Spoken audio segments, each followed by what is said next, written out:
انا قابلت روبرت دينيرو 30 سنه مظبوط قابلت روبرت دينيرو في مهرجان ترايبك.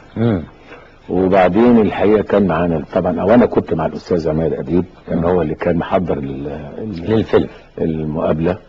والمهرجان ده عامله روبرت دينيرو خاصه للافلام اللي هي ضد الارهاب، وهو عامله في المكان اللي فيه التو تاورز اللي 9/11 اللي هو قال لنا اولا انت عشان تقابل نجم هوليودي حاجه معقده جدا. حاجه معقده جدا. لا يعني ممكن تقابل بوش بسهوله، انما تقابل نجم هوليودي ده هم هناك في الحقيقه بيحافظوا على الناس لانهم ثروه، عندهم ثروه كبيره يعني. صناعه السينما هناك صناعه بالمليارات، طبعا صناعه عالميه.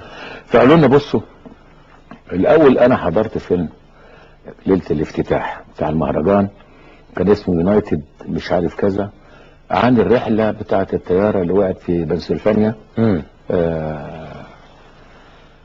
انا كنت وانا بتفرج على الفيلم سامع نهناة الناس في البكاء وهي بتعيط. انا يعني اتكسفت اقول ان انا عربي، انا بقولك بصراحه. والمهم كان جنبي محمد، يعني اتكسفت اقول ان انا عربي،